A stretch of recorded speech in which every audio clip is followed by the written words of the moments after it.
Most people think repotting kills plants. It does not.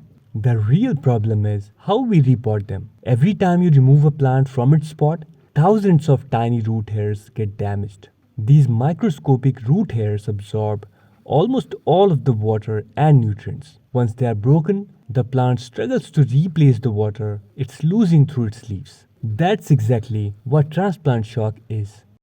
So here's how to avoid it. First, never repot into a pot that's too large. A pot just 1 to 2 inches wider than the current one is enough. Extra soil stays wet for longer, reduces oxygen around the roots, and increases the risk of root rot before the plant has time to grow into that space. Next, water the plant a few hours or a day before repotting. Moist roots are much more flexible than dry ones, making them less likely to snap during the process, and the plant is fully hydrated. Now, when you take the plant out, don't remove all the old soil. If the roots are healthy, keep most of the root ball intact. Breaking it apart only destroys more root hairs and delays recovery.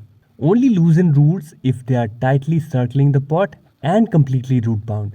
If it's not tightly root bound, leave the soil that's sticking with the roots. The less you disturb or snap the roots, less the impact will be on the plant. Also, don't let the roots exposed for a very long time. When you remove a plant from a pot, try to place into the other pot as soon as possible to avoid unnecessary stress on the plant. If you find black, mushy, or foul smelling roots, trim them with clean scissors before repotting. Healthy roots should feel firm and usually look white, cream, or light brown. Use a loose, airy potting mix instead of dense garden soil.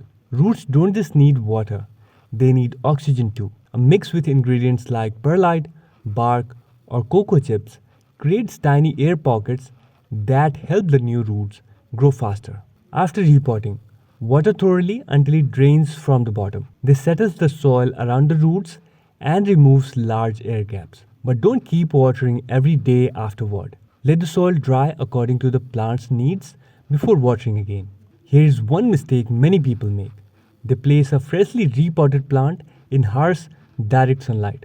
But damaged roots cannot supply enough water to the leaves, so intense sun causes even more stress. Instead, keep the plant in bright, indirect light for about a week while it recovers. And don't fertilize immediately. And fertilizer can actually burn them. Wait around 2 to 4 weeks until you see signs of new growth. That's your signal that the root system is active again. Finally, don't panic if a leaf or two turns yellow after repotting.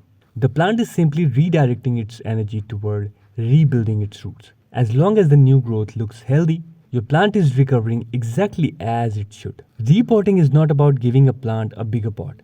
It's about protecting the tiny root system that keeps the entire plant alive.